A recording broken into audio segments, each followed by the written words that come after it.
Hello friends, this is S Singh and welcome to smarter everyday. प्यारे दोस्तों, CTET 14 and 15 दिसंबर 2024 को target करते हुए हमारी एसएसटी क्लासेस कंटिन्यू हैं, जिसमें पहले हमने 6, 7, 8 की एनसीईआरटी को कवर किया, कंप्लीट किया और वो भी चैप्टर के साथ में पीवाईक्यू यानी कि चैप्टर वाइज पीवाईक्यू भी हमने कर लिए। सारा कोर्स कंप्लीट हो गया। अभी हम लोग सिर्फ क्वेश्चंस को प्रैक्टिस कर रहे हैं, ठीक है। तो जिसमें हमारे 50-50 क्वेश्चंस का कलेक्शन रहता है।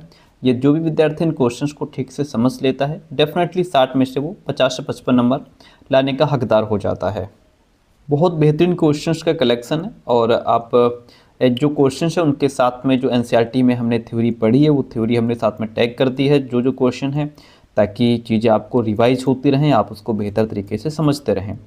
आइए, फर्स्ट क्वेश्चन आपके सामने है। क्वेश्चन कहता है, हमने इसको पढ़ा था, कहता है कि गुप्त काल के प्रथम कुलिक शब्द का अर्थ क्या है।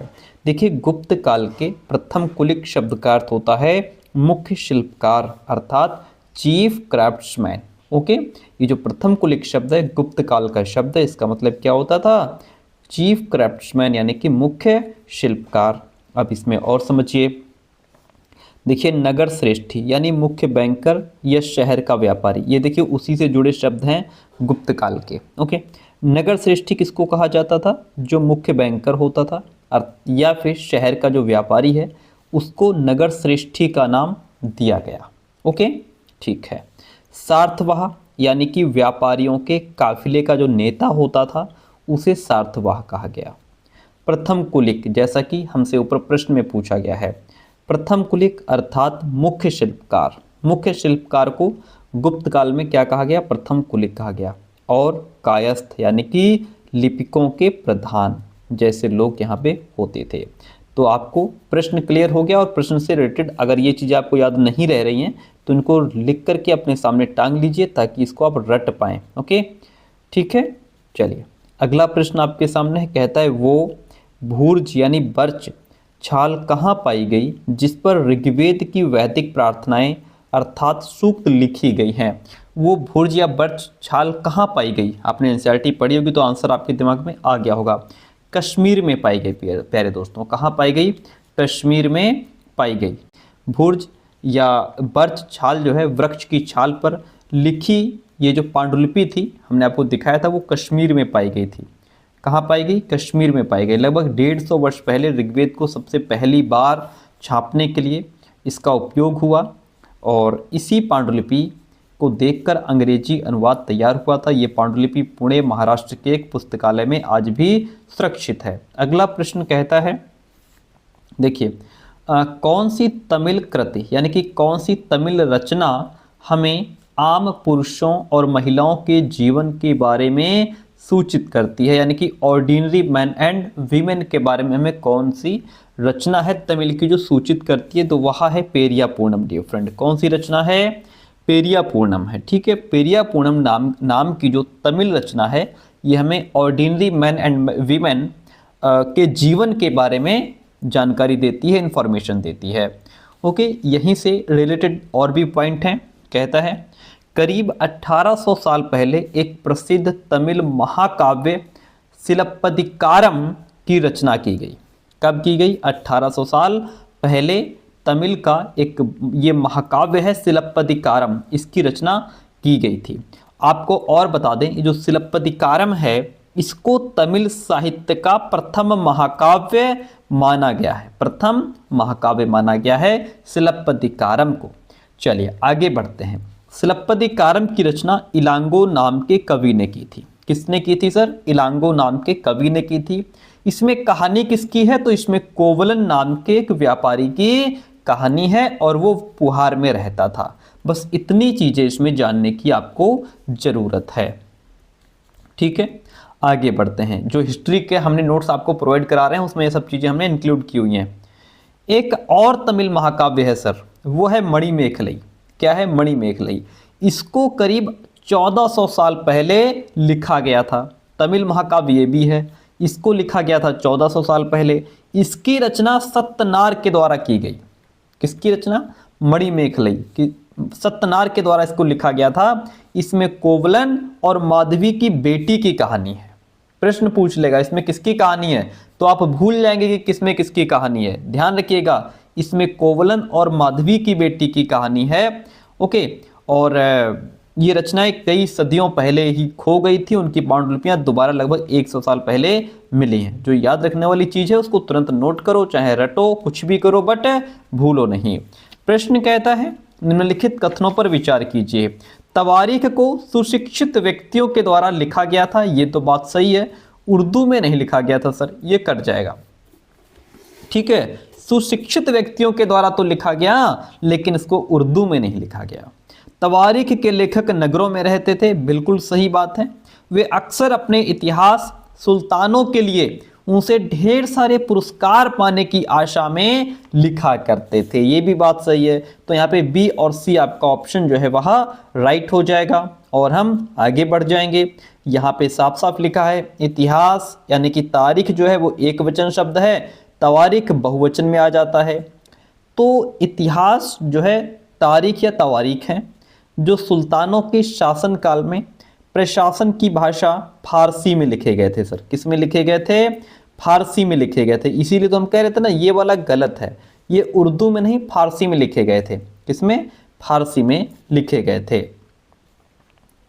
तवारीख के लेखक सचिव, प्रशासक, कवि और दरबारियों जैसे सुशिक्षित व्यक्ति हुआ करते थे जो घटनाओं का वर्णन भी करते थे, शासकों को प्रशासन संबंधी सलाह भी देते थे, वे न्यायसंगत शासन के महत्व पर भी बल देते थे।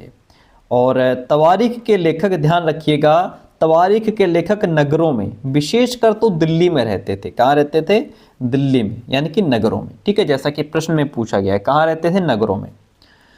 वे अक्सर अपने इतिहास सुल्तानों के लिए उनसे ढेर सारे इनाम इकराम पाने की आशा में लिखा करते थे। अगर हम जो है शासक का इतिहास लिखेंगे, उसकी बढ़ाई करेंगे, बढ़ा चढ़ाकर उसके बारे में लिखेंगे, हमको बढ़िया इनाम मिलेगा। ये लेखक अक्सर शासकों को जन्मसिद्ध अधिकार और लिंग भेद पर आधारित आदर्श समाज व्यवस्था बनाए रखने की सलाह भी देते थे। ठीक है, वेरी गुड, प्रश्न क्लियर हो गया और उसके बारे में हमने बहुत कुछ जान भी लिया। अगला प्रश्न आपके सामने प्रश्न कहता है कि निम्नलिखित में से कौन है जो मेल नहीं खा रहा है? देखिए, खजुराहो। देखिए, खजुराहो में मंदिरों का जो निर्माण है वो चंदेल शासन काल में हुआ था। सही मिला हुआ है, ये सही है कि खजुराहो में मंदिरों का जो निर्माण है वो चंदेल शासन काल में हुआ था। एहोल, एहोल जो है ये चालुक्यों की राजधानी थी। सर किसकी? चालुक्यों की राजधानी थी। इसमें बने मंदिर जैसे एहोल का दुर्गा मंदिर, हमने आपको एनसीईआरटी बुक में दिखाया था जब पढ़ा रहे थे, तो आपने एहोल का दुर्गा मंदिर देखा होगा। तो ये एहोल क्या है? ये चालुक्यों की राजधानी थी। कांचीपुरम की अगर बात करें तो कांचीपुरम जो है ये पल्लव शासकों की राजधानी थी। महाबलीपुरम जो है ये चोल नहीं, इस क्षेत्र का जो संबंध है वो पल्लव वंश से है, ये कट जाएगा। अगर पूछ रहा है कि कौन सा मेल नहीं खा रहा, तो ये वाला महाबलीपुरम मेल नहीं खा रहा है। अगर यहाँ पे पल्लव लिखा होता, अगर यहाँ पे पल्लव लिखा होता तब ये सही हो जाता। चोल लिखा है इसलिए क्या हो जाएगा? ये गलत हो जाएगा। ओके, महाबलीपुरम के एकाश्मिक मंदिर आपने देखे होंगे, हमने आपको दिखाया था, है ना। और जो एक ही विशाल पहाड़ी को तराश करके बनाया गया था, एकाश्मिक मंदिर, वो महाबलीपुरम का एकाश्मिक मंदिर था। और महाबलीपुरम इस क्षेत्र का संबंध पल्लव वंश से, चोल से नहीं है। तो ये प्रश्न, ये ऑप्शन हमारा राइट हो जाएगा। यही मेल नहीं खा रहा है, बाकी सब मेल खा रहे हैं।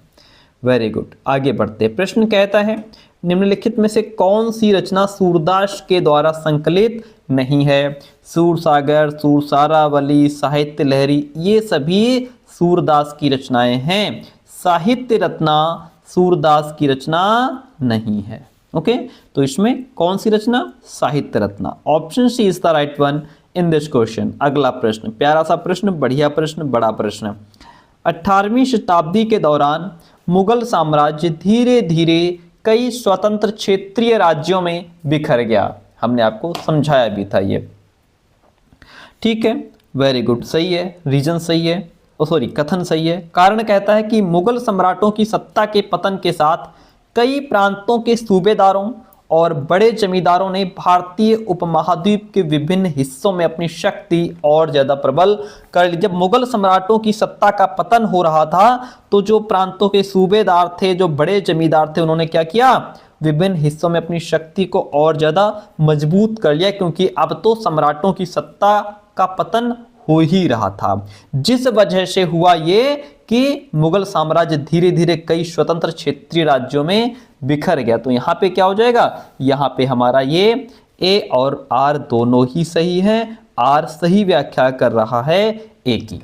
ठीक है, इतनी बात क्लियर है। और इसमें फर्स्ट वन ऑप्शन आपका राइट हो जाता है। आपको पता है कि 1707 ईस्वी में जो औरंगजेब थे, उनकी मृत्यु के बाद मुगल साम्राज्य का पतन शुरू हो गया था, है ना। और जिस कारण से लगभग वह 18वीं शताब्दी में अहमद शाह अब्दाली के आक्रमण के पश्चात मुगल साम्राज्य धीरे धीरे छोटे राज्यों में बट गया। ठीक है, चलो प्रश्न क्लियर हो गया, वेरी गुड। अगला प्रश्न लेते हैं। किस क्षेत्र में भूस्वामियों को वेल्लार कहा जाता था? भाई प्यारा प्रश्न है। किस क्षेत्र में भूस्वामियों को क्या कहा जाता था? वेल्लार कहा जाता था। तो इसमें तमिल क्षेत्र में कहा जाता था। ठीक है, ऑप्शन बी राइट हो जाएगा। तमिल क्षेत्र में भूस्वामियों को वेल्लार कहा जाता था। अब यहां पे थोड़ा पढ़िए, देखिए, तमिल क्षेत्र में बड़े भूस्वामियों को वेल्ला यानी कि वेल्लार कहा जाता था। साधारण हलवाहों को क्या कहा जाता था? उणवार। नोट करिए, लिख लीजिए, रट लीजिए। ठीक है, साधारण हलवाहों को उणवार कहा जाता था। भूमिहीन मजदूर को कडेसियार कहते थे। दास को अदिमई कहते थे। ठीक है, तमिल क्षेत्र में, ये तमिल क्षेत्र की भाषा की बात हो रही है। तमिल क्षेत्र में बड़े भूस्वामियों को वेल्लार कहा गया, साधारण हलवाहों को उणवार कहा गया, भूमिहीन मजदूर को कडेसियार कहा गया, दास को अदिमई कहा गया। ओके, देश के उत्तरी हिस्से में गांव का प्रधान व्यक्ति ग्राम भोजक कहलाता था। ठीक है, ग्राम भोजक कौन कहलाता था? गांव का प्रधान व्यक्ति ग्राम भोजक कहलाता था। और अक्सर एक ही परिवार के लोग इस ग्राम भोजक वाले पद पर कई पीढ़ियों तक बने रहते थे, यानी कि ये पद आनुवंशिक होता था। ग्राम भोजक के पद पर आमतौर पर गांव का सबसे बड़ा भूस्वामी होता था। ठीक है, साधारणतया इनकी जमीन पर इनके दास और मजदूर काम किया करते थे। एक प्रश्न के सहारे आपने बहुत कुछ यहाँ पे सीख लिया। वेरी गुड, वेल डन, बहुत बढ़िया प्रश्न है। नेक्स्ट पॉइंट, प्रश्न कहता है कि राजा राममोहन राय जैसे लोगों को सुधारक इसलिए कहा जाता है क्योंकि, अच्छा मैंने कल कहा था कि आपसे प्रश्न पूछ सकता है, क्योंकि ये स्टेटमेंट मैंने कल आपको पढ़ाया था, आपको ध्यान होगा।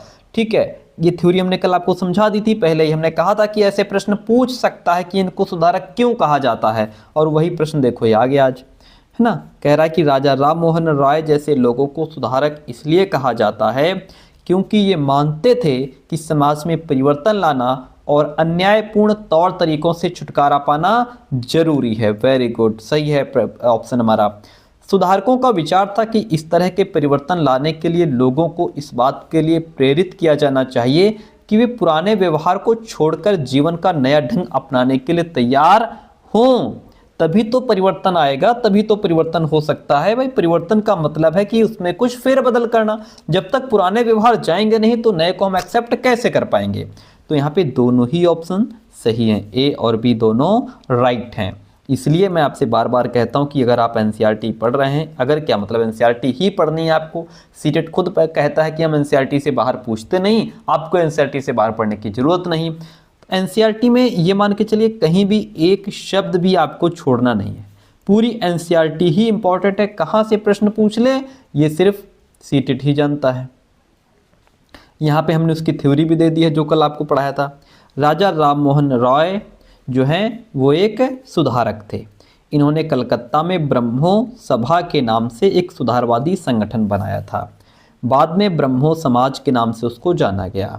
राममोहन राय जैसे लोगों को सुधारक इसलिए कहा जाता है क्योंकि वे मानते थे कि समाज में परिवर्तन लाना और अन्यायपूर्ण तौर तरीकों से छुटकारा पाना जरूरी है। जो अन्यायपूर्ण तौर तरीके लोग झेल रहे हैं उनसे छुटकारा पाना जरूरी है।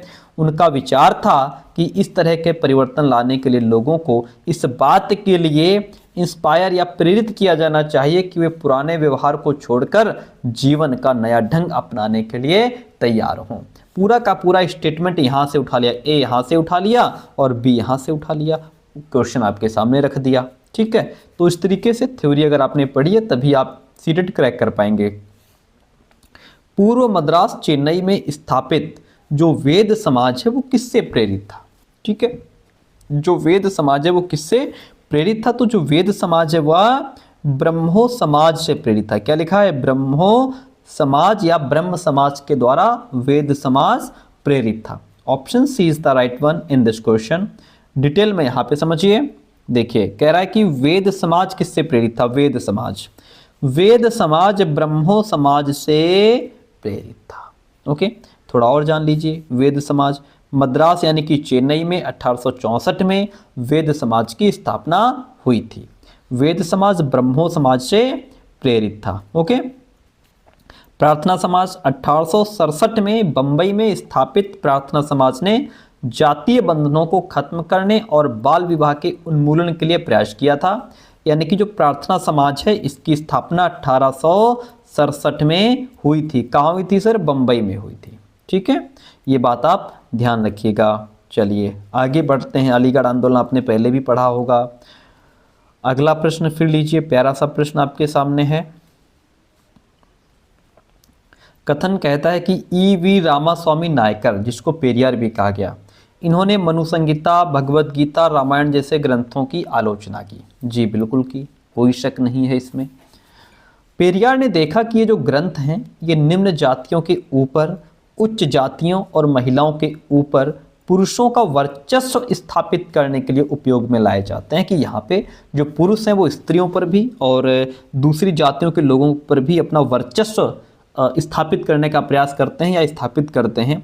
इसीलिए इन्होंने चाहे वो मनुसंहिता हो, भगवत गीता हो, रामायण हो, ठीक है, इसकी आलोचना की। दोनों ही पॉइंट हमारे यहाँ पे सही हैं। ठीक है, ए और आर दोनों सही हैं, एक ही आर सही व्याख्या कर रहा है, कोई शक नहीं है क्योंकि हमने इसको पहले भी पढ़ा है, नीचे भी थ्योरी दी है हमने। पेरियार हिंदू वेद पुराणों के कट्टर आलोचक थे और ये सभी हमारे हिंदू वेद पुराण ही तो हैं, चाहे गीता हो, रामायण हो। खास तौर से मनु के द्वारा रचित संहिता, बात हुई ना अभी मनु संहिता, यानी कि मनु के द्वारा रचित संहिता हो, भगवत गीता हो, रामायण हो, इसके वे कटु आलोचक थे। क्योंकि उनका कहना था कि ब्राह्मणों ने निचली जातियों पर अपनी सत्ता और महिलाओं पर पुरुषों का प्रभुत्व स्थापित करने के लिए इन पुस्तकों का सहारा लिया है, इसलिए इन्होंने इसका विरोध किया। ठीक है, प्रश्न क्लियर? वेरी गुड, कोई डाउट नहीं। अगला प्रश्न, प्यारा प्रश्न। किस गवर्नर जनरल ने घोषणा की थी कि बहादुर शाह जफर अंतिम मुगल राजा होंगे? किसने ये घोषणा की थी? लॉर्ड कैनिंग ने घोषणा की थी। ठीक है, कि बहादुर शाह जफर अंतिम मुगल राजा होंगे। किसने? लॉर्ड कैनिंग ने ये घोषणा की थी। यहाँ पे समझिए 1849 में गवर्नर जनरल डलहौजी ने ऐलान किया कि बहादुर शाह जफर की मृत्यु के बाद बादशाह के परिवार को लाल किले से निकालकर उसे दिल्ली में कहीं और बसाया जाएगा।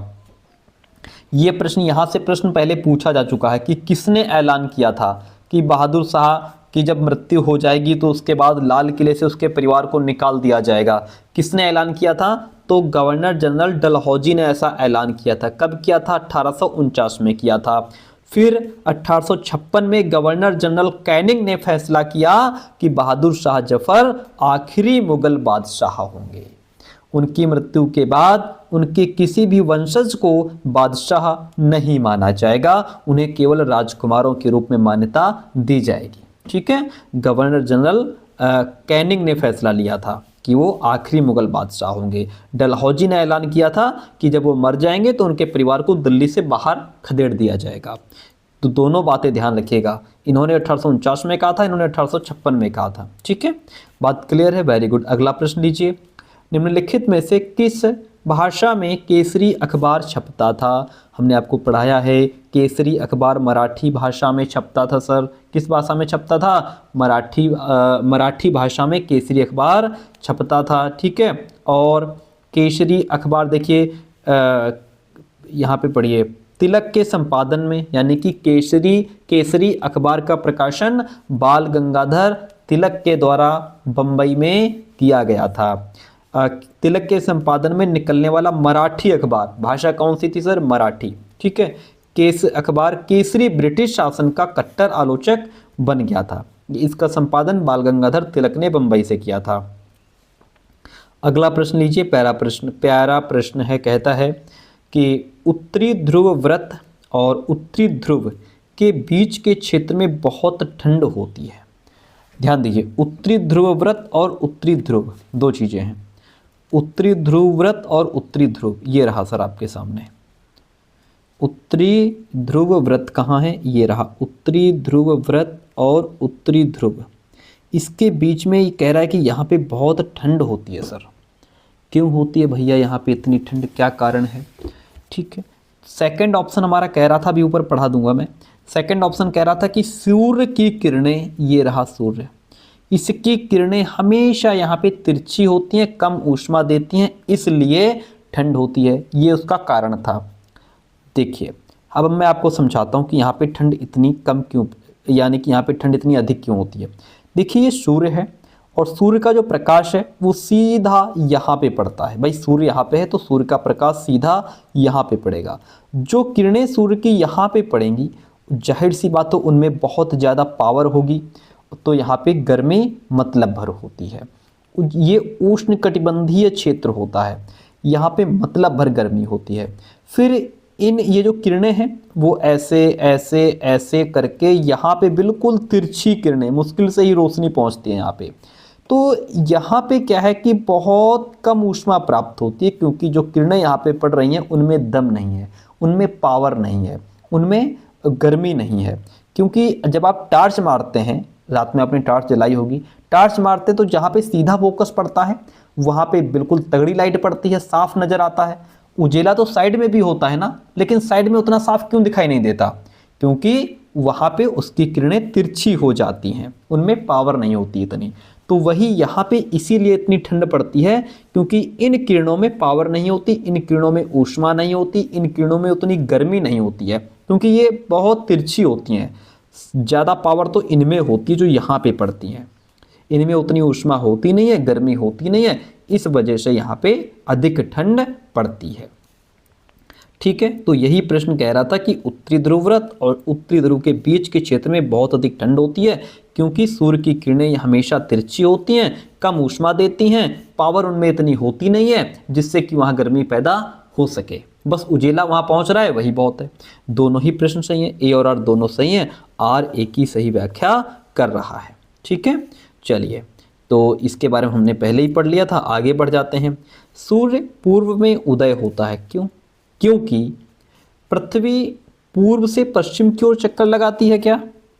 नहीं, जो पृथ्वी है वह पश्चिम से पूर्व की ओर चक्कर लगाती है। जैसे कि हमारी डायरेक्शन इस तरीके से बनती है ना, ये आपका पूरब हो गया, ये आपका पश्चिम हो गया। तो जो पृथ्वी है वो क्या करती है? पृथ्वी पश्चिम से पूरब की ओर चक्कर लगाती है, ये डायरेक्शन में चक्कर लगाती है। ठीक है, इस डायरेक्शन में पृथ्वी चक्कर लगाती है, पश्चिम से पूरब की ओर। ठीक है। तो क्यों सूर्य पूर्व में उदय होता है? क्यों? क्योंकि पृथ्वी पश्चिम से पूर्व की ओर चक्कर लगाती है। सेकंड ऑप्शन हमारा यहाँ पे राइट हो जाएगा। और यहाँ पे लिखा है कि पृथ्वी पश्चिम से पूर्व की ओर चक्कर लगाती है, अतः वे स्थान जो ग्रीनिच के पूरब में है, जो ग्रीनिच के पूरब में है, इधर पूरब है, जो इधर है उनका समय ग्रीनिच समय से आगे होगा। मैं कहता हूँ ना आपसे कि 15 डिग्री पे 1 घंटा बढ़ता है। अगर समय 1 घंटे का लेगा तो 15 डिग्री का लेगा तो 1 घंटा बढ़ जाएगा, इधर लेगा तो इधर समय घट जाएगा। तो ग्रीनिच समय से आगे होगा, पश्चिम में है तो समय पीछे होगा। ठीक है। और बस पृथ्वी लगभग 24 घंटे में अपने अक्ष पर 360 डिग्री घूम जाती है। प्रश्न समझ में आया? Very good. अगला प्रश्न लीजिए, प्यारा सा प्रश्न है। क्या कहता है प्रश्न? देखिएगा, इधर जैसे संगमरमर है, ये किसका उदाहरण है? अवसादी शैल का है, जीवाश्म ईंधन का है, आग्नेय शैल या कायंत्र शैल का। बलुआ पत्थर हो गया, कोयला हो गया, ग्रेनाइट है। ठीक है, ये कौन किसका उदाहरण है, ये चीज़ हमको यहाँ पे बतानी है। तो अब देखिए, हम प्रश्न में चलते हैं, आगे पढ़ते हैं। पहले इसकी थोड़ी थ्योरी आपको पढ़ा देता हूँ। देखिए, पहला ऑप्शन हमारा कह रहा है संगमरमर वाला। देखिए आग्नेय एवं अवसादी शैल high temperature and high pressure की वजह से कायांतरित शैलों में परिवर्तित हो सकती हैं, आग्नेय और अवसादी शैल। ठीक है, उदाहरण के लिए जैसे चिकनी मिट्टी स्लेट में और चूना पत्थर संगमरमर में परिवर्तित हो जाता है। तो जो संगमरमर है वो यहाँ पे कहाँ से आया? ये संगमरमर क्या है? संगमरमर जो है वो कायांतरित शैल का उदाहरण है। संगमरमर किसका उदाहरण है? संगमरमर कायांतरित शैल का उदाहरण है। तो हम संगमरमर को कायांतरित शैल से मिला देंगे। फिर सेकंड ऑप्शन हमारा कह रहा था बलुआ पत्थर वाला। ये देखिए बलुआ पत्थर वाला, इसको पढ़ने के लिए हमें थोड़ा ऊपर जाना पड़ेगा। कह रहा है, थोड़ा आपका रिवीजन भी हो जाएगा, कह रहा है कि शैल लुढ़क कर, चटक कर और एक दूसरे से टकराकर छोटे छोटे टुकड़ों में टूट जाती हैं, और ये जो टूट जाती हैं इन छोटे कणों को अवसाद कहा जाता है। फिर ये अवसाद हवा, जल आदि के द्वारा एक स्थान से दूसरे स्थान पर पहुंच करके जमा कर दिए जाते हैं। ये अदृढ़ यानी कि दृढ़ नहीं है, मजबूत नहीं है, ये अदृढ़ अवसाद दबकर एवं कठोर होकर के शैल की परत बना देते हैं। इस प्रकार की शैलों को अवसादी शैल कहते हैं। जैसे उदाहरण के लिए बलुआ पत्थर रेत के दानों से बनता है। जो बलुआ पत्थर होता है वो रेत के दानों से बन जाता है। जो चीज़ पहले अदृढ़ थी वो अब कठोर हो जाती है। तो बलुआ पत्थर किसका उदाहरण हो जाएगा? जो बलुआ पत्थर है वह अवसादी शैल का उदाहरण हो जाएगा। बलुआ पत्थर किसका उदाहरण है? अवसादी शैल का उदाहरण है। तीसरा ऑप्शन उसमें कोयला था, वो तो जीवाश्म ईंधन है ही, आपको ही पता है। ग्रेनाइट अगला ऑप्शन था हमारा, ग्रेनाइट वाला। ग्रेनाइट क्या होती है? देखिए ग्रेनाइट कह रहा है दक्कन पठार बेसाल्ट शैलों से बना है। द्रवित मैग्मा कभी कभी भूपर्पटी के अंदर गहराई में ही ठंडा हो जाता है। इस प्रकार बने ठोस शैलों को अंतर्भेदी आग्नेय शैल कहते हैं। धीरे धीरे ठंडा होने के कारण ये बड़े दानों का रूप ले लेती है। ग्रेनाइट ऐसे ही शैल का एक उदाहरण है। किसका? आग्नेय शैल का। किसका ग्रेनाइट उदाहरण है? आग्नेय शैल का। तो अब आपने एक बार आपका रिवीजन हो गया, अब आप फटाफट से इसको मिला दीजिए। संगमरमर किसके साथ जाएगा भाई? संगमरमर कायांतरित शैल का उदाहरण है, और बलुआ पत्थर अवसादी शैल का उदाहरण है, और कोयला जीवाश्म ईंधन है, ग्रेनाइट आग्नेय शैल का उदाहरण है। ओके, वेरी गुड, प्रश्न क्लियर? ठीक है, आगे बढ़ जाते हैं, अगला प्रश्न लेते हैं। दक्कन पठार अपने पश्चिमी भाग पर कौन सी भौतिक विशेषता से जुड़ा हुआ है? जो दक्कन पठार है ये अपने पश्चिमी भाग पर, किस भाग पर? पश्चिमी भाग पर किस विशेषता से जुड़ा हुआ? तो ये सह्याद्री विशेषता से जुड़ा हुआ है। सह्याद्री कहो या फिर इसको पश्चिमी भाग कहो, एक ही बात है। मैं आपको यहाँ पे थोड़ा दिखाने का प्रयास करूँगा।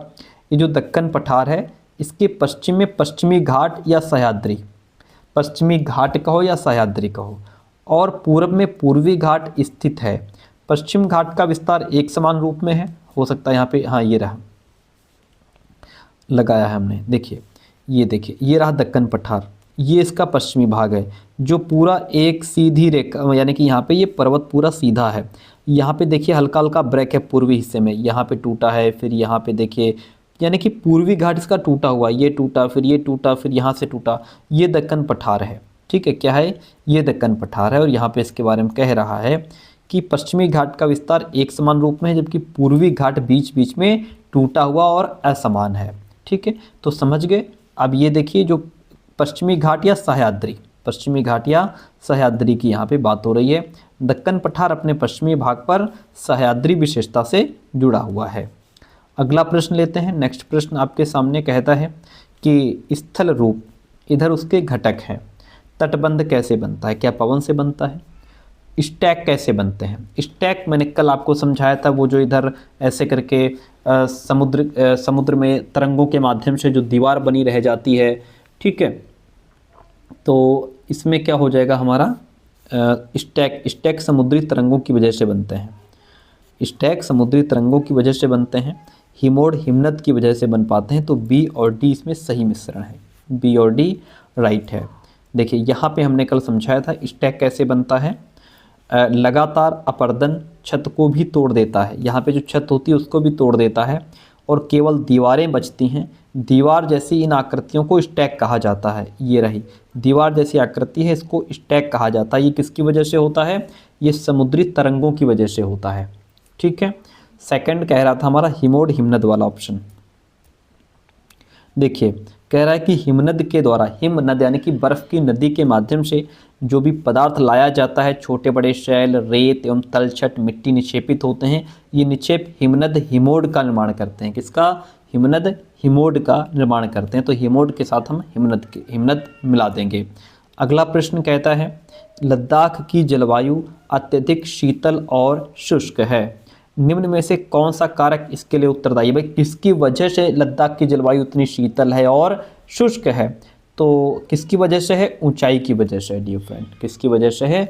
ऊंचाई की वजह से लद्दाख की जलवायु बहुत ही शीतल और शुष्क है।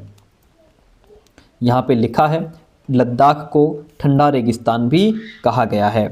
जम्मू एवं कश्मीर के पूर्व में बृहद हिमालय में स्थित लद्दाख जो है वो एक ठंडा रेगिस्तान है। ठीक है, अधिक ऊंचाई के कारण यहाँ की जलवायु अत्यधिक शीतल और शुष्क है। ठीक है, अधिक ऊंचाई के कारण क्या है? यहाँ की जलवायु बहुत ही शीतल और शुष्क है। इतनी बात क्लियर है? Very good. चलिए आगे बढ़ते हैं, अगला प्रश्न लीजिए। प्रश्न कहता है कि निम्नलिखित कथन पढ़िए। कम तापमान वाले क्षेत्रों में वायु ठंडी होती है। जहाँ टेम्परेचर कम है, जाहिर सी बात है वहाँ की वायु ठंडी होगी। कारण क्या है उसके पीछे? कारण ये है कि ठंडे क्षेत्रों में वायु भारी होती है। जाहिर सी बात है जहाँ क्षेत्र ठंडा होगा तो वहाँ वायु में नमी होगी। क्या होगी? वायु में नमी होगी। और जब वायु में नमी होगी तो वायु भारी तो होगी ही। और जब यानी कि तापमान अधिक होगा, वायु में नमी होगी नहीं तो वायु हल्की होगी। सिंपल सी बात है भाई। तो यहाँ पे ए और आर दोनों सही हैं। आर ए की सही व्याख्या कर रहा है। ठीक है, हम आगे बढ़ जाएंगे, अगला प्रश्न लेते हैं। प्रश्न नहीं, यहीं पे लिखा है कम तापमान वाले क्षेत्रों की वायु ठंडी होती है, इसके फलस्वरूप ये भारी होती है। भारी वायु निमज्जित होकर उच्च दाब क्षेत्र बनाती है। उच्च दाब के कारण स्पष्ट एवं स्वच्छ आकाश होता है। वायु सदैव उच्च दाब क्षेत्र से निम्न दाब क्षेत्र की ओर गमन करती है। ये प्रश्न 21 जनवरी में यहाँ से पूछा गया था कि जो वायु है वो किधर से किधर जाती है। तो वायु उच्च दाब क्षेत्र से निम्न दाब क्षेत्र की ओर गमन करती है। Next question in front of you. प्रश्न कहता है कि भूमध्य सागरीय प्रकार की वनस्पति कहाँ पाई जाती है। देखिए भूमध्य सागरीय प्रकार की वनस्पति की बात करें तो ये आपकी दक्षिण पूर्वी अफ्रीका में पाई जाती है। कहाँ पाई जाती है? दक्षिण पूर्वी अफ्रीका में पाई जाती है। और यहाँ पे ये जो वनस्पति होती है, इन पेड़ों की छाल जो है मोटी पत्तियाँ, कड़ी, चिकनी और चमकदार होती हैं। इन पेड़ों की शाखाएं कांटेदार और मोटी होती हैं। यहाँ की वनस्पति उस जैसे ग्रीष्म ऋतु में, गर्मी में होने वाली अत्यधिक वाष्पोत्सर्जन भी बचाने का काम करती है। तो ध्यान रखिएगा। ठीक है, अगला प्रश्न लेते हैं हम। नेक्स्ट क्वेश्चन आपके सामने कहता है निम्न संसाधनों पर विचार करें। देखिए उपरोक्त में से कौन से प्राकृतिक संसाधन नवीकरणीय संसाधन के उदाहरण हैं। नवीकरणीय संसाधन हमने कल भी आपको बताया था, वो संसाधन होते हैं जो खत्म होने पर जल्दी ही पूरे हो जाएं, उन्हें नवीकरणीय संसाधन कहते हैं। ओके, अब इसमें कह रहा है कि पहले तो प्राकृतिक लगा दिया इसने। प्राकृतिक इसमें कौन कौन सी चीज़ें हैं? वन प्राकृतिक है, मिट्टी प्राकृतिक है, जल प्राकृतिक है। तो BDE मिला दो, BDE। ठीक है, ये एक तो प्राकृतिक हो गए, दूसरी बात नवीकरणीय है। जल भाई वन हम काट भी रहे हैं, धीरे धीरे थोड़ा पूरे भी हो रहे हैं, नई वनस्पति पैदा हो रही है, मिट्टी भी पूरी हो जाती है और जल भी जो है लगभग पूरा ही हो रहा है। तो ये क्या है? नवीकरणीय संसाधन है और प्राकृतिक है, इसलिए BDE हमारा ऑप्शन राइट हो जाएगा।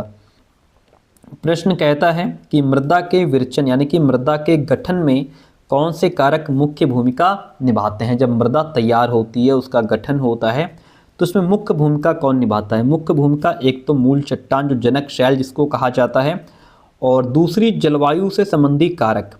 ये जो हैं मृदा के गठन में, विरचन में मुख्य भूमिका निभाते हैं। ठीक है, तो यहाँ पे A और C जो ऑप्शन आपका रहेगा वह राइट हो जाएगा। इतनी बात क्लियर है? ओके, देखिए चलिए आगे बढ़ते हैं। यहाँ पे देखिए लिखा है मृदा निर्माण के मुख्य कारक जनक शैल का स्वरूप है। देखिए मुख्य पूछे तो और दूसरे भी कारक हैं, मुख्य में यह आ जाएगा। मृदा निर्माण के मुख्य कारक जनक शैल का स्वरूप और जलवायुविक कारक यानी कि जलवायु से संबंधित कारक हैं।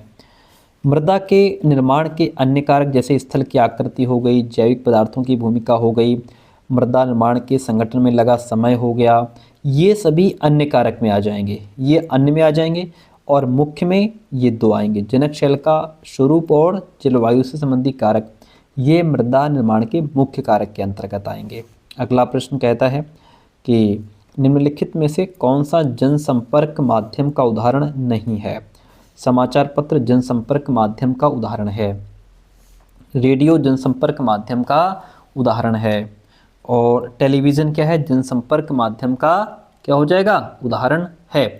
लेकिन इसमें जो आपका ये सेलुलर फ़ोन है, जो सेलफोन है हमारा, ये जनसंपर्क माध्यम का बेस्ट उदाहरण नहीं माना जाता है, इसलिए ऑप्शन सी राइट हो जाएगा। अगर हम इसके बारे में थोड़ा जानने का प्रयास करेंगे तो देखिए ये स्टेटमेंट पढ़िए, कहता है स्थानीय मेले की दुकान से लेकर के टीवी के कार्यक्रम तक जो आप देखते हैं इन सबको संचार माध्यम यानी मीडिया कहा जा सकता है। टीवी, रेडियो, अखबार, ये तीन चीज़ें ज़्यादा इम्पॉर्टेंट मानी गई हैं। टीवी, रेडियो, अखबार संचार माध्यमों के ऐसे रूप हैं जिनकी पहुंच लाखों लोगों तक है, देश और विदेश के जनसमूह तक है, इसलिए इन्हें जनसंचार माध्यम या फिर मास मीडिया कहा जाता है। टीवी, रेडियो और अखबार। ओके, तो टीवी, रेडियो और अखबार, ठीक है। कौन सा नहीं है, सेलुलर फ़ोन जो है उसको हमने हटा दिया। क्वेश्चन इज कि कर्ज का जाल ग्रामीण इलाकों में मुख्यतः डैश के बीच एक शोषणकारी संबंध को दर्शाता है। कर्ज का जाल किसके किसके बीच में दर्शाता है, तो कर्ज का जाल साहूकार और छोटे किसान के बीच एक शोषणकारी संबंध को दर्शाता है। भाई साहूकार कौन है, लैंडलॉर्ड, यानी कि जो बढ़िया जमींदार आदमी है।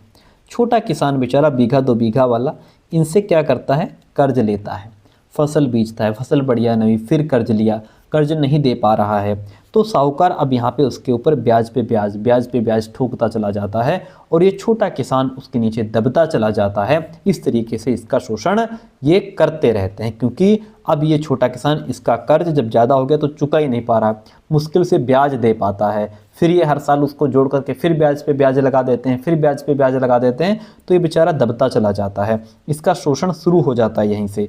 इसलिए first one option is the right one in this question. बहुत बेहतरीन क्वेश्चन आपके सामने कहता है कि लोकतंत्र में स्वतंत्र संचार माध्यम मीडिया महत्वपूर्ण है। जी बिल्कुल महत्वपूर्ण है। स्वतंत्र लिख दिया यहाँ पे, इसको ध्यान दीजिएगा। स्वतंत्र संचार माध्यम मीडिया महत्वपूर्ण है, जो स्वतंत्र हो, जिस पर सरकार का दबाव ना हो, प्रेशर ना हो, ठीक है। संचार माध्यम मीडिया से प्राप्त सूचनाएं विश्वसनीय होनी चाहिए, जो रियल है, जो वास्तविक है, वही दिखाया जाना चाहिए, पक्षपातपूर्ण नहीं होना चाहिए। और आजकल क्या हो रहा है, आप सबको पता है कि जो सही है, जो सटीक है, उसको चैनल वाले दिखाते ही नहीं हैं, क्योंकि आजकल चैनल पर सत्ताधारी का क्या है, कंट्रोल है। जो लोग सत्ता में बैठे हैं, देखिए आप किसी को भी मानते हैं उससे मतलब नहीं है, हम एज ए क्वेश्चन यहाँ पे आपको बता रहे हैं, क्योंकि प्रेजेंट वर्तमान की अगर हम बात करें तो वर्तमान में क्या है, जो हमारी मीडिया है उसके ऊपर सत्ता का कंट्रोल है, तो चीज़ें बदल करके, चीज़ों में फेर बदल करके, चीज़ों में परिवर्तन करके हमारे सामने रखा जाता है और हम उसी को सच मान लेते हैं। तो यहाँ पे ए और आर दोनों सही हैं, आर ए की सही व्याख्या करता है। यहाँ पे देखिए लिखा है कि संतुलित, देखिए लोकतंत्र में स्वतंत्र संचार माध्यम का होना अत्यंत महत्वपूर्ण है। और ये देखिए लिखा है कि संतुलित रिपोर्ट लिख पाना संचार माध्यमों के स्वतंत्र होने पर निर्भर करता है। भाई आप संतुलित रिपोर्ट, सही रिपोर्ट तभी बना पाएंगे जब आप स्वतंत्र होंगे, आपके ऊपर किसी का दबाव नहीं होगा। स्वतंत्र संचार माध्यमों से तात्पर्य यह है कि उनके द्वारा दिए जाने वाले समाचारों को कोई भी नियंत्रित या प्रभावित ना करे, कोई ऊपर से उनको कंट्रोल ना कर रहा हो। यानी कि आजकल पत्रकारों को क्या किया जा रहा है, कंट्रोल किया जा रहा है, ठीक है, उनका रिमोट कंट्रोल कहीं और ही है। समाचार का विवरण देने में कोई भी उन्हें निर्देशित ना करे कि उसमें क्या सम्मिलित किया जाना है और क्या नहीं, क्योंकि आजकल बड़े बड़े लोग क्या करते हैं, हटवा देते हैं कि भैया ये सम्मिलित नहीं होगा, ये हटा दो, ये इसमें इंक्लूड कर दो, ठीक है। चलिए देखिए यहाँ पे लिखा है, ये देखिए साफ साफ लिख दिया है कि सरकार का नियंत्रण, आज की जो मीडिया है उस पर सरकार का नियंत्रण हो जाता है। संचार माध्यमों के द्वारा प्रदान की गई जानकारी के आधार पर ही हम नागरिकों के रूप में कार्रवाई करते हैं, इसलिए ये आवश्यक है कि जानकारी विश्वसनीय और तटस्थ हो, क्योंकि भैया हम उस पर विश्वास करते हैं। तथ्य तो यह है कि संचार माध्यम स्वतंत्र नहीं है। किताब में लिखा है, हमारे शब्द तो है नहीं जो हमने कहा, है ना। तो संचार माध्यम क्या है, आजकल स्वतंत्र नहीं है सर। इसके मुख्यतः दो कारण हैं। पहला तो ये कि सरकार का उन पर नियंत्रण आ चुका है संचार माध्यमों पर, कि हमारी ये चीज़ दिखानी है, ये नहीं दिखानी है, ये डाटा इतना है, इसको ऐसे ऐसे ऐसे करके दिखाना है, ठीक है, लोगों के सामने रखना है। जब सरकार समाचार के किसी अंश, फिल्म के किसी दृश्य या गीत की किसी अभिव्यक्ति को जनसमुदाय तक पहुंचने से प्रतिबंधित करती है तो इसे सेंसरशिप कहा जाता है। यानी कि सरकार का नियंत्रण आजकल हो जाता है, तो जिसकी वजह से मीडिया हमारे सामने सही रिपोर्ट दर्ज नहीं कर पाती है। तो लोकतंत्र में स्वतंत्र संचार माध्यम जरूरी है, और जो रिपोर्ट हमको दिखाई जा रही है वो विश्वसनीय हो, तटस्थ हो, सही हो।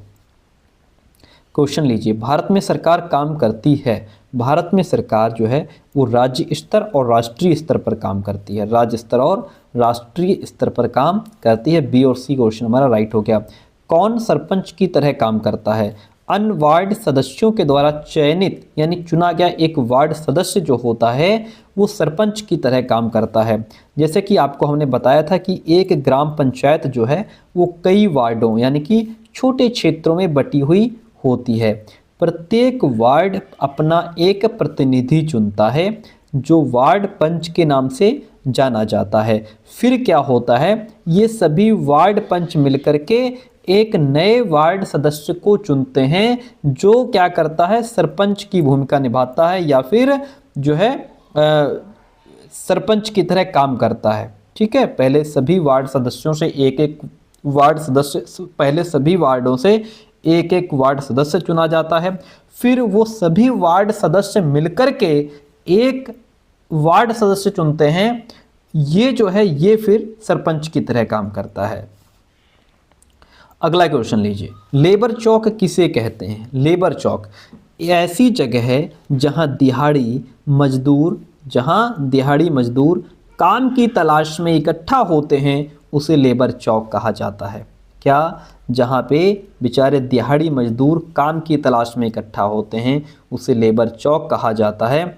यहाँ पे देखिए कुछ लोग यहाँ बैठे हुए हैं, ठीक है, ये हमने एनसीईआरटी में आपको पढ़ाया था। ये लोग बैठे हुए हैं ना, ये काम की तलाश में बैठे हैं। कोई आएगा उसके यहाँ जिस तरह का काम होगा इनसे बताएगा तो ये बेचारे उठ करके चल देंगे कि चलो भैया तुम्हारे यहाँ ये काम हम कर देंगे। यहाँ लिखा है कि लेबर चौक पर दिहाड़ी मजदूर अपने औजारों के साथ बैठकर लोगों का इंतजार करते हैं। लोग उन्हें काम करवाने के लिए वहीं से ले जाते हैं। मोड़ पर बड़े सारे लोग समूहों में बाड़ों पर बैठे हुए थे, कुछ टिककर खड़े हुए थे। उन्हें देखकर लग रहा था कि वे शायद किसी का इंतजार कर रहे थे। कुछ लोग स्कूटरों पर सवार उनसे बात कर रहे थे और रेट को लेकर मोलतोल कर रहे थे कि भैया हम 400 रुपया दिहाड़ी दे पाएंगे, कोई कह रहा था हम जो है कि 300 रुपये दे पाएंगे। इस तरीके से मोलतोल चल रहा था। मेरी बहन ने समझाया कि ये लेबर चौक कहलाता है, ये दिहाड़ी पर काम करने वाले मजदूर और मिस्त्री होते हैं। लोग आकर के इनको अपने यहाँ काम पर ले जाते हैं, इसी को लेबर चौक कहा जाता है। अगला प्रश्न लीजिए। प्रश्न कहता है कि बुनकरों की सहकारी संस्था व्यापारियों के ऊपर निर्भरता कम करने का एक साधन है। वेल डन, वेरी गुड, बहुत बढ़िया, ठीक है पॉइंट, ओके। और व्यापारियों की आमदनी बढ़ाने का जरिया है। नहीं भाई, यहाँ पे बुनकरों की आमदनी बढ़ाने का जरिया है। केवल ए सही हो जाएगा प्यारे दोस्तों। क्या हो जाएगा? ए सही हो जाएगा। यहाँ पे देखिए लिखा है बुनकर सहकारी संस्थाएं। हमने हर प्रश्न की थ्योरी उसके साथ में ऐड हम करने का प्रयास करते हैं ताकि आप और बेहतर समझ पाएँ। देखिए, दादन व्यवस्था में व्यापारी बुनकरों को बहुत कम पैसा देते हैं। ये वाला स्टेटमेंट देखिए लिखा था ऊपर, व्यापारियों के ऊपर निर्भरता को कम करने और बुनकरों की आमदनी बढ़ाने। आमदनी सेकंड ऑप्शन में क्या कह रहा था? व्यापारियों की आमदनी नहीं, बुनकरों की आमदनी बढ़ेगी। ठीक है, व्यापारियों के ऊपर निर्भरता को कम करने और बुनकरों की आमदनी बढ़ाने के लिए सहकारी व्यवस्था एक साधन है जिसमें आमदनी किसकी बढ़ेगी? बुनकरों की। निर्भरता किसकी कम होगी? व्यापारियों की। ठीक है, एक सहकारी संस्था में वे लोग जिनके हित समान हैं इकट्ठे होकर परस्पर लाभ के लिए काम करते हैं। ठीक है, समझ गए? Very good. अगला प्रश्न लीजिए। क्वेश्चन इज कि अभिकथन ए कहता है कि किसी भी देश को पूरी तरह से लोकतांत्रिक नहीं कहा जा सकता है। ये हमने आपको पढ़ाया था। ठीक है, नहीं कहा जा सकता है। उसके पीछे रीज़न ये है कि व्यक्ति और समुदाय, क्या व्यक्ति और समुदाय हमेशा लोकतंत्र को एक नया अर्थ देने का प्रयास करते हैं, इसलिए किसी भी देश को पूरी तरह से लोकतांत्रिक नहीं कहा जा सकता है। तो इसमें हमारा जो ऑप्शन है ए और आर दोनों राइट हैं। आर ए को एक्सप्लेन कर रहा है। क्वेश्चन कहता है जेंडर असमानता का समाधान डैश के स्तर पर करने की ज़रूरत है। क्या जेंडर असमानता, जो जेंडर इनइक्वालिटी है, सिर्फ परिवार में उसका हल हो जाना चाहिए, बाहर जेंडर असमानता बनी रहनी चाहिए? नहीं, परिवार, समाज, सरकार, क्या सब जगह जेंडर असमानता को जो है कि सही करने की ज़रूरत है, या केवल सरकारी स्तर पर, या परिवार और समाज के स्तर पर? देखिए, ये जो जेंडर इनइक्वालिटी है, जो जेंडर असमानता है, ये चाहे हमारा घर परिवार हो, समाज हो, पास पड़ोस मोहल्ला हो, सरकार हो, हर जगह हर स्तर पर इस जेंडर असमानता को हटाना है। ये जो जेंडर को लेकर इनइक्वालिटी व्याप्त है, इसको क्या करना है? परिवार, समाज, सरकार, हर स्तर से इसको क्या करना है? इसको समाधान करने की ज़रूरत है। क्वेश्चन इज निम्नलिखित में से कौन सा मौलिक अधिकार नहीं है? बताइए भाई, इसमें से कौन सा मौलिक अधिकार नहीं है? धार्मिक स्वतंत्रता का अधिकार मौलिक अधिकार है। संवैधानिक उपचार का अधिकार मौलिक अधिकार है। प्रारंभिक शिक्षा ग्रहण करने का अधिकार मौलिक अधिकार है। संपत्ति का अधिकार हमारा मौलिक अधिकार नहीं है। संविधान के भाग 3 में अनुच्छेद 12 से 35 तक मौलिक अधिकारों का विवरण दिया गया है। और आपको बता दें कि संपत्ति के अधिकार को अनुच्छेद 19(1) को 44वें संविधान संशोधन से हटा दिया गया है। इस संविधान के भाग 12 में अनुच्छेद 301 के तहत कानूनी और विधिक अधिकार बनाया गया है, तो इसको हटा दिया गया है संपत्ति के अधिकार को मौलिक अधिकार से। ठीक है। स्कूलों में मध्याह्न भोजन की योजना का प्रावधान निम्नलिखित में से भारतीय नागरिकों को प्राप्त किस मौलिक अधिकार का विस्तार है? ये जो स्कूलों में जो मिड डे मील चलता है, जो स्कूलों में भोजन दिया जाता है, ये बालकों के जीवन का अधिकार, जीवन का यानी कि किस मौलिक अधिकार का विस्तार है? जीवन का जो अधिकार है, इस मौलिक अधिकार का ये विस्तार है, जीवन का अधिकार। यहाँ पे देखिए लिखा है, अदालत ने संविधान के अनुच्छेद 21 की व्याख्या करने के बाद ये कहा था कि जीवन के अधिकार में भोजन का अधिकार भी शामिल होता है। जीवन के अधिकार में भोजन का अधिकार, पानी का अधिकार भी शामिल होता है। इसीलिए अदालत ने राज्य को आदेश दिया कि वह दोपहर के भोजन की योजना अर्थात मिड डे मील सहित सभी लोगों को भोजन मुहैया कराने के लिए आवश्यक कदम उठाया जाना चाहिए। ओके, एक एक प्रश्न आपका एनसीईआरटी से पूछा जाता है। पता नहीं बच्चे कहाँ से पढ़ते हैं, मतलब एसएसटी निकाल ही नहीं पाते हैं, फेल होते रहते हैं। भैया सामने है, एनसीईआरटी है, बहुत सरल है, हलवा है, बस पढ़ते जाओ। इंसाफ में देरी यानी इंसाफ का गला घोंट दिया आपने, इंसाफ का कत्ल। ये मुहावरा भारत की न्याय व्यवस्था से जुड़ी निम्नलिखित में से किस समस्या को दर्शाता है? ये दर्शाता है कि न्यायालयों के द्वारा सुनवाई खत्म करने में अप्रत्याशित देरी होना।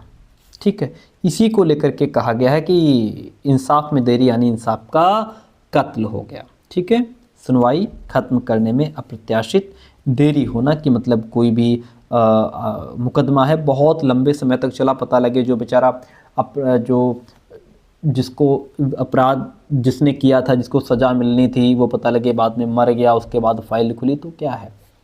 न्याय तक आम लोगों की पहुंच को प्रभावित करने वाला एक मुद्दा ये है कि मुकदमे की सुनवाई में अदालतें कई साल लगा देती हैं, है ना।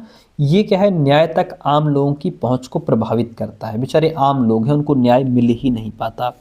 इसी देरी को ध्यान में रखते हुए अक्सर ये कहा जाता है कि इंसाफ में देरी यानी इंसाफ का कत्ल करना है। ठीक है, बाद में आपने इंसाफ दिया तो क्या दिया, है ना। वर्ष 2006 में लागू हुआ वन अधिकार अधिनियम। कब लागू हुआ? वर्ष 2006 में लागू हुआ वन अधिकार अधिनियम एक ऐसा कानून है जो डैश के अधिकार को सुनिश्चित करता है। किसके अधिकार को?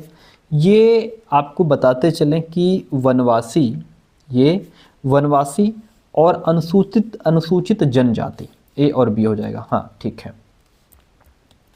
वनवासी और अनुसूचित जनजाति के अधिकारों को सुनिश्चित करता है। ठीक है।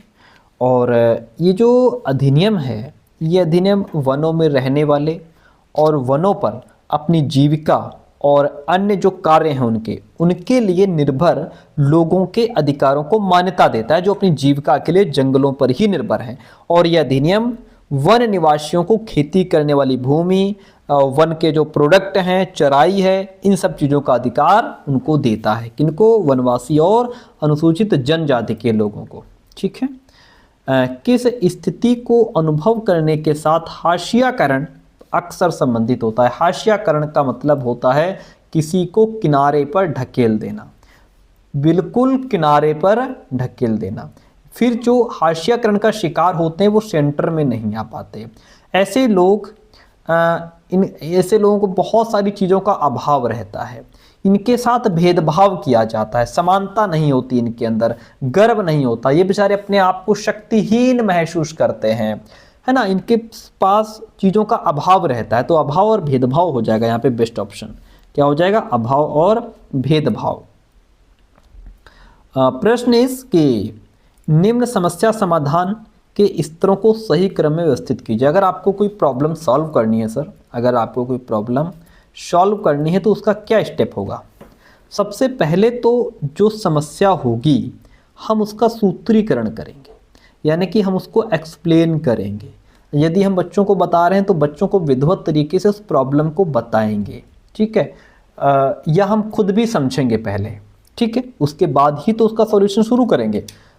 तो अगर डायरेक्ट सॉल्यूशन शुरू कर देंगे तो हो सकता है कि सही रिजल्ट ना मिले हमको।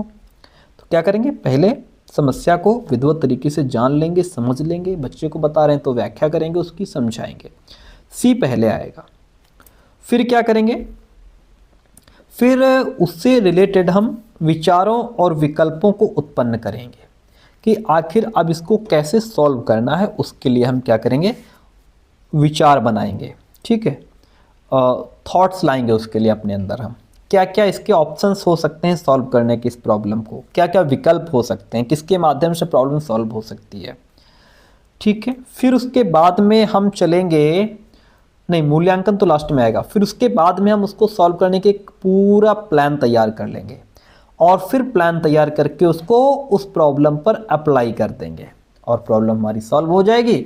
लास्ट में फिर हम उसका मूल्यांकन कर लेंगे, आकलन कर लेंगे, निरीक्षण कर लेंगे प्रॉब्लम ठीक से सॉल्व हुई कि नहीं हुई, तो फिर हम ए ऑप्शन पर चले जाएंगे। ये हमारा सीक्वेंस रहेगा भाई। ठीक है। चलिए अगला प्रश्न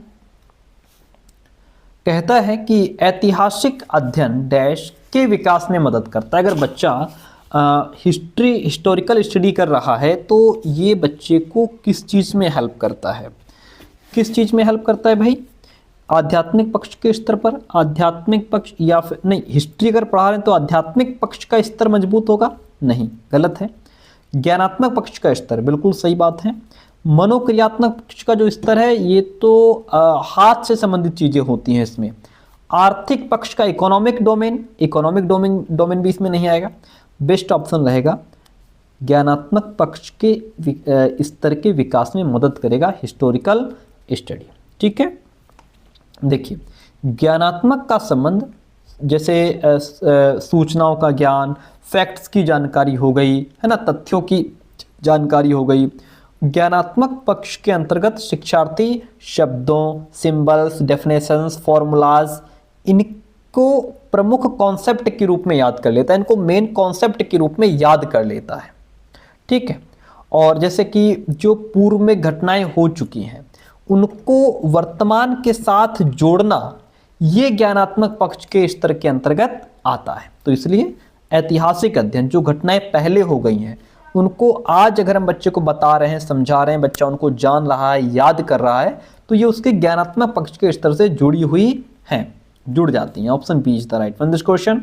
आगे बढ़ेंगे। निम्नलिखित मानचित्रों में से कौन से मानचित्र का आप कक्षा में पृथ्वी की प्राकृतिक विशेषताओं को दर्शाने के लिए उपयोग करेंगे? भौतिक मानचित्र का, राजनीतिक मानचित्र का, थीमेटिक या फिर प्राकृतिक। देखिए, अगर हमें प्राकृतिक विशेषताओं को दिखाना है तो उसके लिए हम भौतिक मानचित्र का यूज़ करेंगे। किसका यूज़ करेंगे? भौतिक मानचित्र का। सर भौतिक क्या होता है?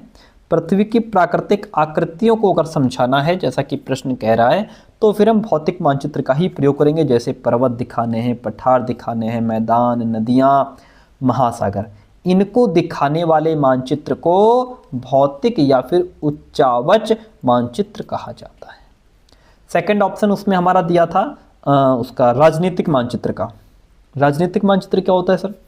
राज्यों, नगरों, शहरों और गांवों तथा विश्व के विभिन्न देशों, राज्यों और उनकी सीमाओं को दर्शाने वाले मानचित्र को राजनीतिक मानचित्र कहते हैं। पॉइंट टू बी नोटेड, ध्यान रखिएगा। थीमेटिक मानचित्र क्या होता है?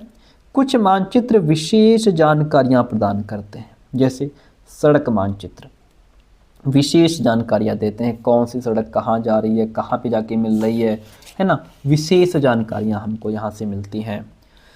वर्षा बारिश का मानचित्र हो गया, वन हो गए, उद्योग आदि के वितरण दर्शाने वाले मानचित्र इत्यादि थीमेटिक मानचित्र कहते हैं। इस प्रकार के मानचित्र को थीमेटिक मानचित्र कहा जाता है। ठीक है, मानचित्र के 3 घटक हैं सर, दूरी, दिशा और प्रतीक, डिस्टेंस, डायरेक्शन और सिंबल्स। ये क्या है? ये मानचित्र के 3 घटक होते हैं।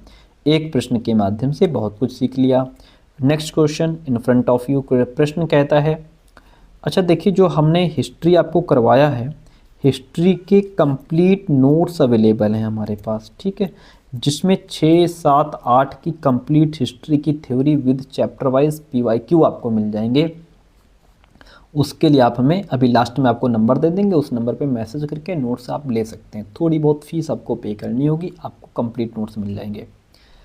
एक सामाजिक विज्ञान की शिक्षिका, मान लीजिए आप सामाजिक विज्ञान के टीचर हैं, अपने विद्यार्थियों से उनके अपने क्षेत्र में स्वास्थ्य सुविधाओं की दशा पर जांच करवाना चाहती है कि उनके क्षेत्र में जो स्वास्थ्य से संबंधित सुविधाएं हैं उनकी क्या कंडीशन है, उनकी जांच करवाना चाहती है।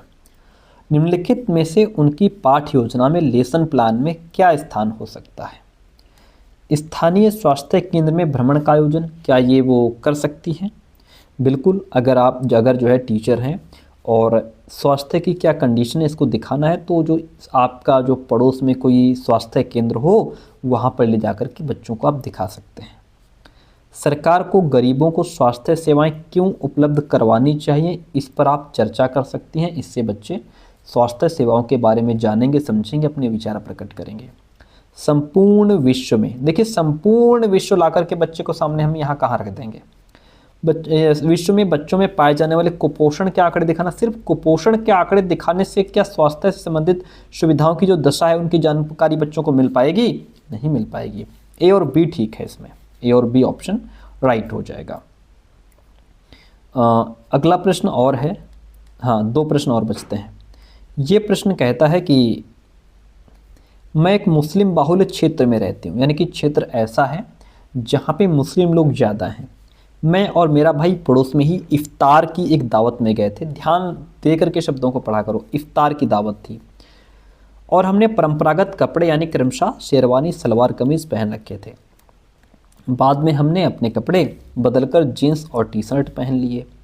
आप उस लड़की के वृत्तांत को कैसे देखते हैं कि वो क्या बताना चाह रही है, क्या दिखाना चाह रही है, क्या उसके विचार हैं? तो देखिए यहाँ पे बात ये है, एक तो कपड़ों को पहचान के निशान के रूप में भी देखा जा सकता है कि भाई ये जो पहनावा है ये उस परंपरागत शहर का है या उस गांव का है या ये उस जाति का है। तो एक तो ये पहचान के निशान के रूप में भी देखा जाता है कपड़े को, है ना। ऊपर पगड़ी बांधी है और जो है कि तो इसका मतलब सरदार है, मुस्लिम है तो कैप होगी और कुर्ता पैजामा मोस्टली पहना होगा, या और तरीके की जो पहनावा है औरतें हैं तो वो अलग तरीके का पहनावा होगा। तो जो पहचान के निशान के रूप में भी कपड़े देखे जाते हैं। दूसरी बात है कि हम जो कपड़े पहनते हैं उनको लेकर पूर्वाग्रही नहीं, कपड़ों को आराम के लिए और मौके के अनुसार भी पहनना चाहिए। भाई मौके के अनुसार, भाई शादी पार्टी में जा रहे हैं तो हम उस तरीके के कपड़े पहनते हैं, केवल टहलने गए तो उस तरीके के कपड़े पहन रहे हैं, पास पड़ोस में मार्केट गए तो हमने उस तरीके के कपड़े पहन लिए, ठीक है। या अगर हम सोने जा रहे हैं तो उस तरीके के कंफर्टेबल ढीले ढाले कपड़े पहन के सो गए। तो ये हम कपड़ों को मौके के हिसाब से भी पहनते हैं। ए और सी इसमें राइट हो जाएगा। ए और C option is the right one this question. अगला प्रश्न लीजिए। प्रश्न कहता है कि ब्रांडिंग का अर्थ है, यानी कि ब्रांडिंग का मतलब ब्रांड, जो आप ब्रांड के कपड़े पहनते हैं, ब्रांड की चीज़ें लाते हैं। ब्रांडिंग का अर्थ है किसी प्रोडक्ट पर किसी विशेष नाम या चिन्ह की मोहर लगाना, ठीक है, कि ये कपड़ा इस ब्रांड का है, ताकि एक प्रोडक्ट बाजार में प्रचलित अन्य प्रोडक्ट से अलग दिखे। बिल्कुल सही बात है भाई, इसीलिए तो हम अपनी मोहर लगाते हैं, है ना, कि हमारी जो चीज़ है वो दूसरों से अलग नजर आए, इसीलिए तो।